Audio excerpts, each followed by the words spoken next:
On the morning of August 10, 1942, Vice Admiral Edward Sifrit stood on the bridge of HMS Nelson and contemplated the most desperate gamble of his naval career. Behind him stretched a convoy that would have been considered excessive for transporting a king to battleships. 4 aircraft carriers, 7 light cruisers, 32 destroyers, and 14 merchant ships.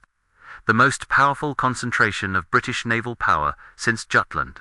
Yet Sifrit knew with absolute certainty that most of these ships would never return. He was looking at floating coffins, and every man aboard knew it. The mission was simple in conception, impossible in execution. Deliver fuel and supplies to Malta, across 600 miles of water that had become the most lethal stretch of ocean on Earth. The island was dying. 300,000 civilians were consuming their last reserves, eating an average of 1,000 calories per day. The RAF squadrons defending Malta had fuel for perhaps another 10 days of operations. After that, surrender would be inevitable. The Axis forces surrounding Malta like a noose knew this. They had spent 2 years turning the Mediterranean into a kill zone, specifically designed to prevent what Sifrit was attempting. Between Gibraltar and Malta, the convoy would face the concentrated fury of the entire Axis war machine in the Mediterranean. 500 German and Italian aircraft, 21 submarines positioned in ambush lines, dozens of I-boats and torpedo boats, and extensive minefields. Intelligence estimates predicted 70% casualties. Sifrit considered this optimistic.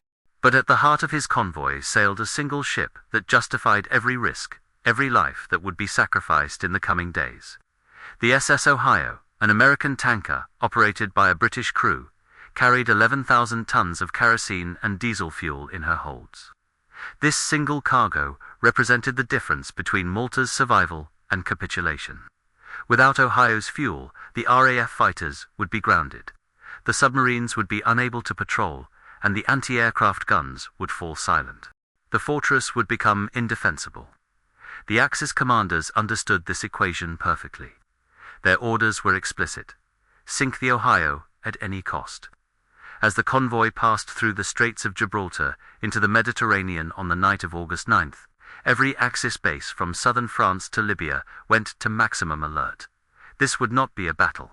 It would be an execution. Yet, despite the mathematical certainty of disaster, despite the overwhelming odds, despite the near guarantee of death, Sifrit's crews sailed forward into the gauntlet. They carried with them something more precious than fuel or food: the last hope of an island that refused to die.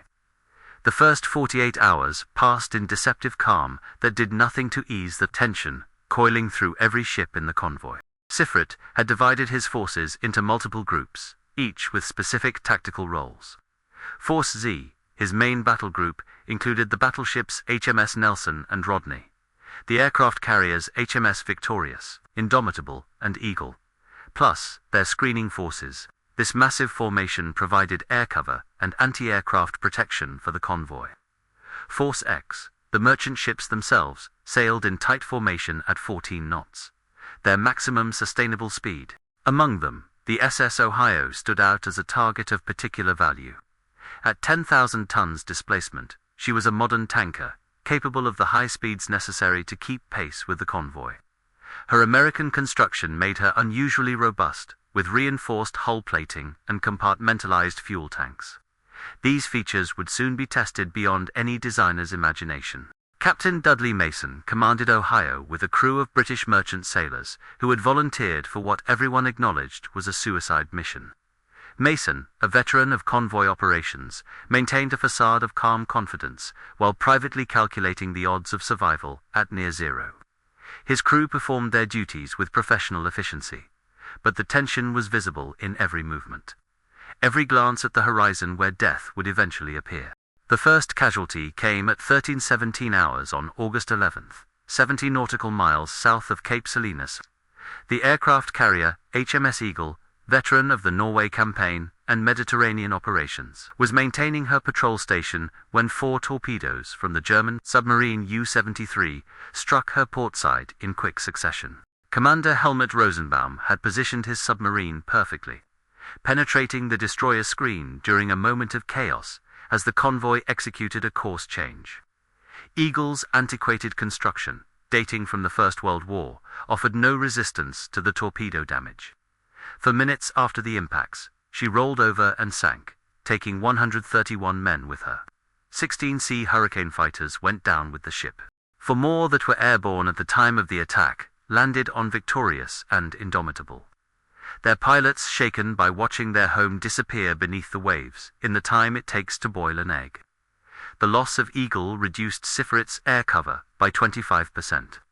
More critically, it demonstrated that the German submarines had positioned themselves with perfect intelligence about the convoy's route and timing. The ambush had begun. Throughout August 11th and 12th, waves of German Junkers, Ru-88, and Italian torpedo bombers attacked the convoy in coordinated strikes. The carriers launched their fighters continuously, maintaining combat air patrols that intercepted most attackers before they could reach bombing range. The battleships and cruisers filled the sky with anti-aircraft fire, creating a curtain of steel through which few aircraft penetrated. But few was not zero. On the afternoon of August 12th, a single Italian torpedo bomber broke through the defenses and struck the merchant ship Deucalion. The damaged freighter fell behind the convoy, her crew working frantically to contain the flooding. Sifrit faced the first of many agonizing decisions: detach escorts to protect the damaged ship, or maintain the convoy's defensive concentration and abandon Deucalion to her fate. He chose the latter. 4 destroyers remained with Deucalion as the convoy sailed on. German bombers found the isolated group hours later and sent Deucalion to the bottom. This pattern would repeat with horrible regularity over the next 3 days. The crucial moment came at sunset on August 12th, as the convoy approached the Sicilian Narrows, the most dangerous stretch of the entire route. Here, the Mediterranean narrowed to less than 100 miles between Sicily and Tunisia. Every Axis base in the region could reach the convoy. The concentration of firepower waiting for them was unprecedented. At 1800 hours, Sifrit executed the operation's most controversial element. The capital ships of force, Zeta battleships, carriers, and heavy cruisers turned back toward Gibraltar. They had reached the limit of their advance. To proceed further would expose them to the full weight of Axis air power operating from Sicilian airfields mere minutes away. The risk to such valuable units could not be justified. The merchant ships would continue with only the lighter cruisers and destroyers as protection. For the men aboard Ohio and the other merchantmen, watching the big ships turn away felt like being abandoned to wolves. The protective cocoon of fighter cover and heavy anti-aircraft guns disappeared over the horizon, leaving them exposed to whatever the Axis chose to throw at them. They would not wait long to find out. As darkness fell on August 12th, the Axis unleashed their full fury. Italian submarines had positioned themselves in a patrol line across the convoy's projected path. At 2030 hours, the submarine Axum achieved what would be remembered as the most devastating single torpedo salvo of the Mediterranean War. Commander Antonio Ferrero fired a spread of 4 torpedoes into the convoy from close range. All 4 struck different targets. The light cruiser HMS Nigeria took a torpedo amidships that killed 16 men and destroyed her operations room. The heavy cruiser HMS Cairo received a fatal blow that would sink her in 10 minutes. And the SS Ohio caught a torpedo on her starboard side that blew a hole in her hull below the waterline. The 4th torpedo damaged the anti-aircraft cruiser HMS Kenya. 3 warships hit, 1 sinking. And the most valuable cargo in the convoy damaged all from a single submarine salvo, lasting less than a minute. Aboard Ohio, Captain Mason felt the ship shudder from the torpedo impact. The explosion breached the starboard fuel tank, and burning oil spread across the water. Damage control parties rushed to seal the breach, while Mason assessed the situation. The ship's structure had held. The compartmentalized design had prevented catastrophic flooding. Ohio's engines continued running, and she maintained her position in the convoy. The first hit had been survived. It would not be the last. Nigeria's damage forced her to withdraw, taking the convoy's commander, Rear Admiral Harold Burrow, out of the action at the critical moment. Command devolved to individual ship captains making independent decisions in the chaos of nighttime combat. The carefully planned coordination disintegrated into a desperate scramble for survival. Through the night of August 12th to 13th, the convoy ran a gauntlet of Italian torpedo boats and German E-boats that attacked from multiple directions simultaneously. The destroyer screen engaged in close-range gun battles with these fast attack craft, while the merchant ships tried to maintain formation and course. It was naval warfare at its most primitive and vicious. Short-range gun duels in darkness. Torpedoes crossing paths, ships colliding in the confusion. The cruiser HMS Manchester took torpedo damage that crippled her engines. Unable to maintain speed, she fell behind the convoy. Her captain made the agonizing decision to scuttle rather than let the ship fall into Axis hands. The crew abandoned ship and swam to the Tunisian coast. 5 merchant ships Clan Ferguson, Empire Hope, Brisbane Star Wairangi, and Almeria Likes were hit during the nighttime attacks. 2 sank immediately. 3 struggled forward with varying degrees of damage. Brisbane Star, her bow damaged but engines intact, made the independent decision to proceed to Malta alone, hugging the Tunisian coast in shallow water where submarines could not operate. This maverick decision would save the ship. Dawn on August 13th revealed the devastation. Of 14 merchant ships that had entered the Mediterranean, only 7 remained in formation. Of those 7, several were damaged and barely maintaining speed. Ohio was among them, burning oil, listing slightly, but still moving forward under her own power. August 13th, 1942, became the longest day in the lives of Ohio's crew. As the Mediterranean sun rose over the shattered remnants of the convoy, the Luftwaffe and Regia Aeronautica launched their maximum effort. The Axis commanders knew the convoy was wounded, the escorts depleted, and the prize within reach. Every available aircraft in Sicily and Sardinia took off with a single target priority: the tanker, at 730 hours. The first wave appeared on the horizon.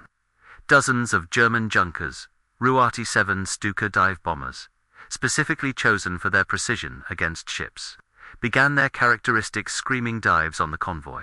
The remaining cruisers and destroyers threw up a curtain of anti-aircraft fire. But without the concentrated firepower of the battleships and carriers, gaps appeared in the defensive coverage. The Stukas exploited these gaps with professional efficiency. A near miss alongside Ohio's port side lifted the entire ship out of the water. The shockwave from the underwater explosion buckled plates, snapped rivets, and opened seams throughout the hull. When Ohio settled back into the sea, she was taking water in multiple compartments. More critically, the shock had damaged her steering gear. Mason found the ship responding sluggishly to helm commands, making her an even easier target. At 815 hours, a German bomber scored the first direct hit. A bomb penetrated Ohio's deck and exploded inside the pump room, destroying vital machinery and killing 4 crew members instantly. Fire erupted from the rupture, and the ship's list increased to 10 degrees. Mason ordered the forward fuel tanks pumped overboard to reduce the fire risk and correct the list. Thousands of gallons of precious fuel that Malta desperately needed poured into the Mediterranean. It was a choice between saving the ship and saving the cargo. Mason chose the ship, gambling that some fuel was better than none. The attacks continued without pause. Wave after wave of bombers targeted the convoy, but especially Ohio. The Axis pilots had identified the tanker and understood its value. Every bomb load, every torpedo run, focused on the one ship they needed to sink above all others. At 1000 hours, another direct hit struck Ohio's stern. This bomb penetrated into the engine room and exploded among the main turbines. The blast killed 8 more crew members and tore apart the machinery that drove the propeller shaft. Ohio's engines went silent. The ship lost way and began to drift, her momentum bleeding away. Captain Mason stood on the bridge and watched the convoy sail on without him. Ohio was now a floating target, 60 miles from Malta, unable to move under her own power, surrounded by burning oil and already listing severely. The tactical situation was hopeless. Naval protocol was clear: abandon ship. But Mason looked at his crew, at the 11,000 tons of fuel in his holds, at Malta dying on the horizon, and made a different decision. Ohio would not be abandoned. If his ship could not sail to Malta, she would be towed. The destroyer, HMS Penn, commanded by Lieutenant Commander David Swain, made the independent decision to stand by the crippled tanker. Swain brought Penn alongside Ohio and began passing towing cables.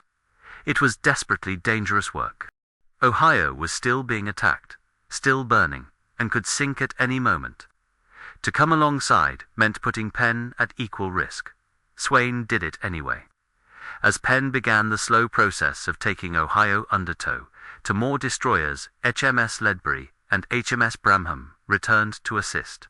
These small warships, designed for anti-submarine and escort duties, now attempted something they were never built to do: tow a 10,000-ton tanker through hostile waters. At 1130 hours, while the towing cables were being secured, another bombing attack struck. A bomb hit Ohio directly on her bridge, killing the helmsman standing next to Captain Mason, and destroying the ship's control station. Mason was blown across the bridge by the blast, suffering injuries but remaining conscious.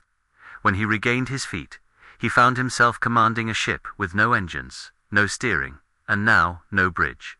Ohio was a burned-out hulk, kept afloat by compartmentalized damage control, and the determination of men who refused to let her die.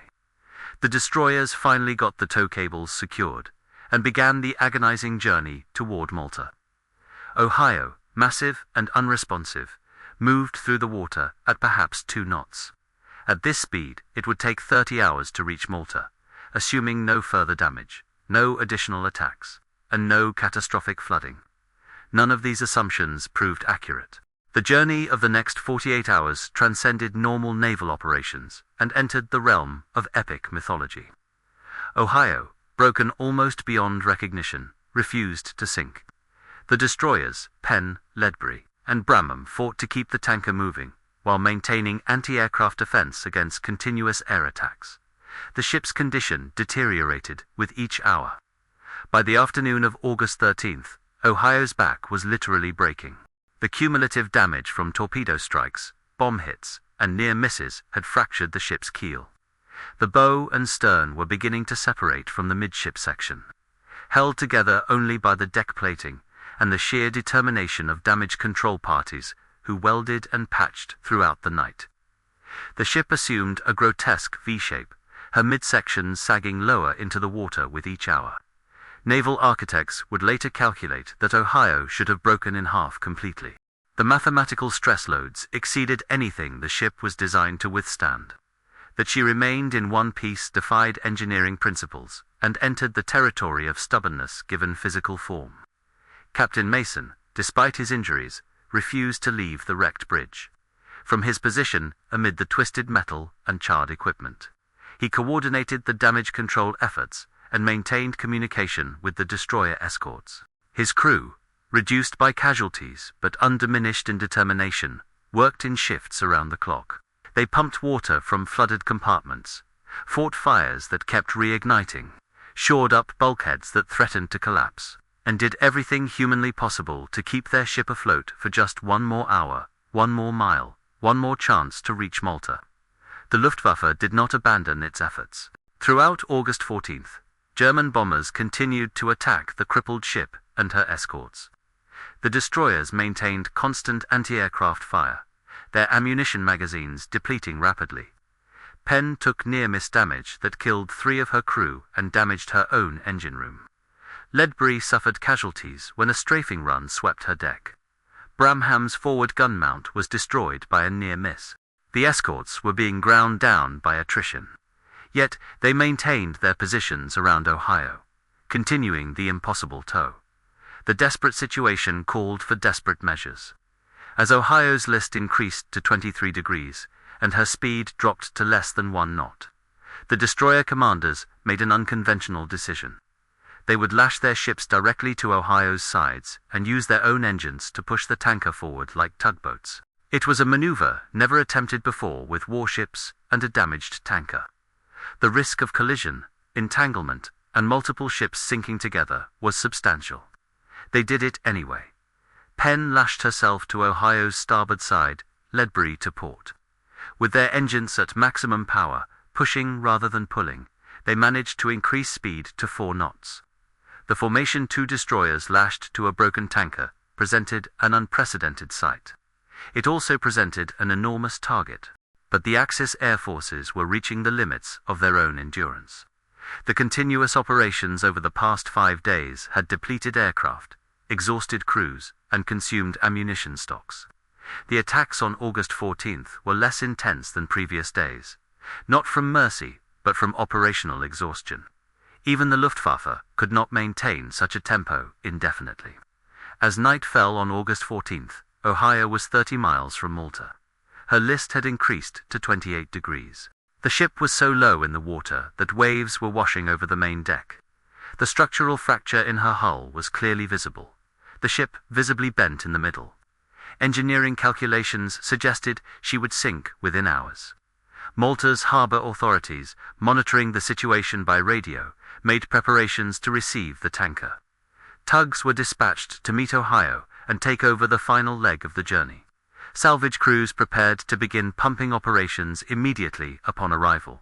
Every resource the island possessed was mobilized for one purpose: get Ohio's cargo off before she sank.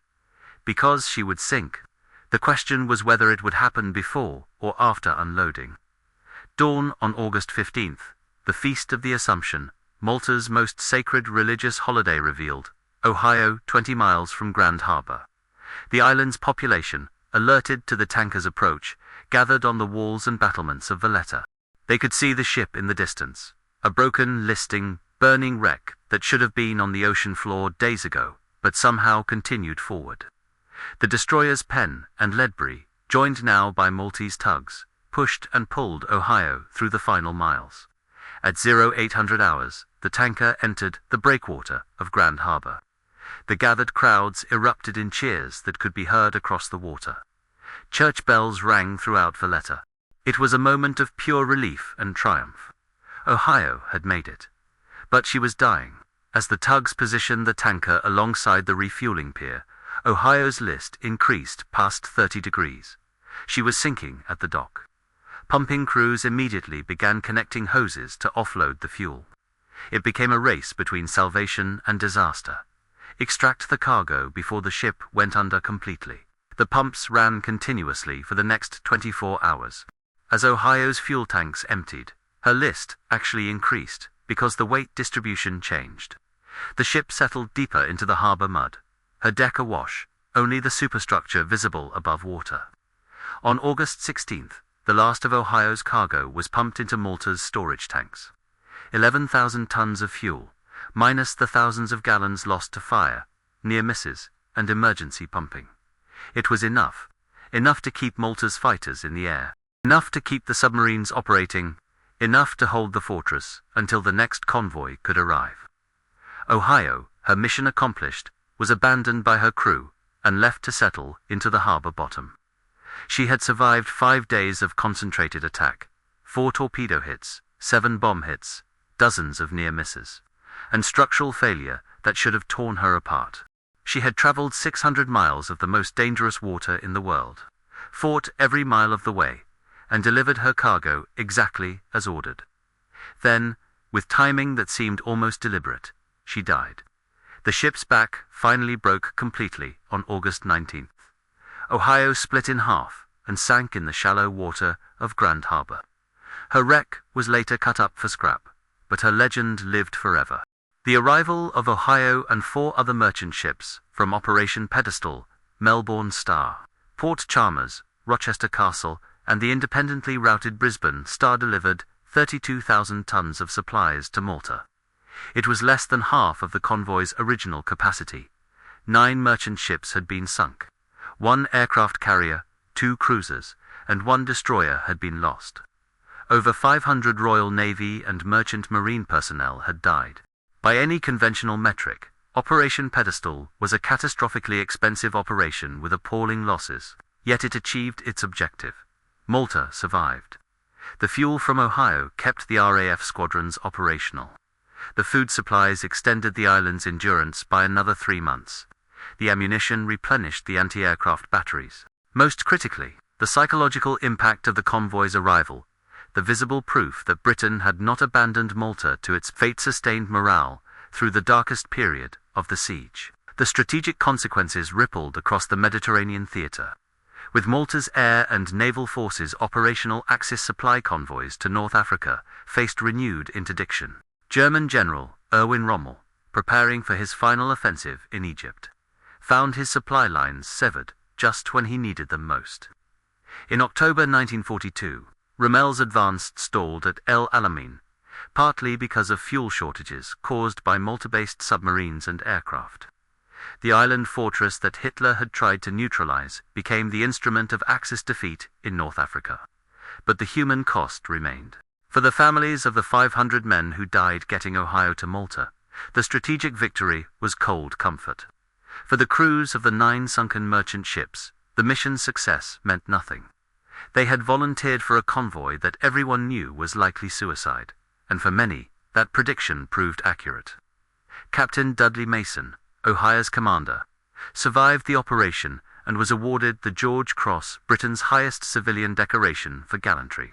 His citation specifically noted that he had brought his ship to Malta against all odds. The understatement was characteristically British. Mason had commanded a ship that was destroyed around him, killed under him, and turned into a floating wreck, yet he never considered abandoning her.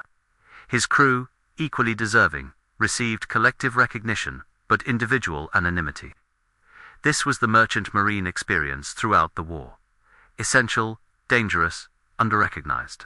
The destroyer, Commander Swain of Penn, Hill of Ledbury, Schofield of Bramham received military honors for their role in saving Ohio.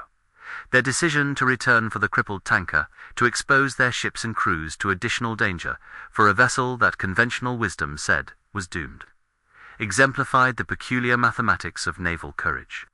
They had calculated that losing a destroyer to save a tanker was an acceptable trade. They had risked that trade and, through skill and fortune, avoided paying the price. The broader question haunted British naval planners for the remainder of the war: was Operation Pedestal's cost sustainable? Could such operations be repeated? The answer was effectively no. Pedestal represented the maximum effort Britain could muster for Malta, and it had barely succeeded. The losses in capital ships and escorts could not be easily replaced. Future convoys would need to wait until the strategic situation changed, until North Africa was reconquered and Sicily invaded, until Malta could be supplied by shorter, less dangerous routes. In this sense, Pedestal was both a triumph and an admission of vulnerability. It proved that Britain could still project power into the Mediterranean, but only at enormous cost and with no guarantee of success. The Axis forces, despite winning the tactical battle, sinking more ships than they lost, failed strategically. They had thrown everything available at the convoy and had not stopped it. The lesson was clear. Malta could not be starved into submission as long as Britain was willing to pay the price to supply it. For the people of Malta, Ohio became a symbol that transcended the physical ship. The tanker that refused to die, that was torpedoed and bombed and broken but kept coming, embodied the island's own resistance. Malta had been bombed more heavily per square mile than anywhere on Earth. It had endured starvation, disease, and continuous warfare. Like Ohio, it should have surrendered long before. Like Ohio, it refused. The wreck of Ohio remained visible in Grand Harbor for months after she sank, a daily reminder of the price paid for survival. Eventually, the ship was cut apart and scrapped, but the memory persisted. Every August 15th, Malta celebrates the Feast of the Assumption with particular intensity. Commemorating both religious tradition and the morning Ohio entered Grand Harbor more dead than alive, but still carrying salvation. On September 12, 1942, exactly 1 month after Ohio limped into Grand Harbor, RAF Spitfires, flying from Malta, intercepted an Italian convoy bound for Tripoli. The fighters, fueled by Ohio's cargo, sank 2 merchant ships and damaged 3 others. It was a small action in the vast scope of the Mediterranean War, but it was one that would not have been possible without the tanker's sacrifice. The fuel that cost 500 lives to deliver was now extracting its value in Axis blood. This transaction, brutal and calculating, defined the entire Malta siege. The island was not strategically valuable because of its population, its harbours, or its airfields in isolation. Malta mattered because of its position astride the Axis supply lines to North Africa. Whoever controlled Malta controlled the Mediterranean sea lanes. Britain understood this. Germany and Italy understood this. The struggle for the island became proxy warfare for control of the entire theatre. Operation Pedestal represented the climax of this struggle, the moment when both sides committed maximum resources to settling the question of Malta's fate. The Axis lost, not because their forces were insufficient, they sank more ships than they lost, but because the objective was binary. Either Malta fell, or it survived. There was no middle ground. 5 ships reaching Grand Harbour, even battered and broken, meant Malta survived. That single fact rendered all the Axis tactical victories meaningless. The human dimension of this struggle defies comfortable analysis. Men like Captain Mason and his crew volunteered for a mission with openly acknowledged 70% casualty estimates. The destroyer commanders who returned for Ohio did so knowing it might mean their own deaths. The fighter pilots who flew continuous combat air patrol until their aircraft fell from the sky from exhaustion did so for an island most had never seen. This level of sacrifice demands explanation, and the conventional answer's duty honor, following orders seem insufficient. Perhaps the truth is simpler and more profound. They did it because they were asked, because someone had to, because the alternative was surrender to forces they found intolerable. Ohio's story resonates across decades because it embodies this elemental choice. The ship could have been abandoned at any point during her death voyage. Every hour she remained afloat required someone to make the active decision to keep fighting, to keep pumping, to keep welding, to keep her moving forward.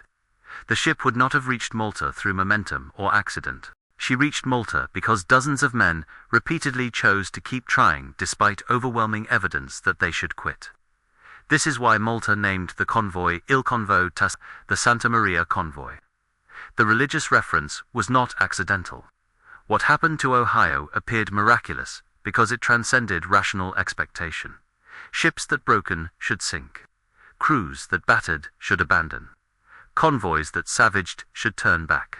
That Ohio did none of these things, that she delivered her cargo despite being destroyed, created a legend that military analysis cannot fully capture.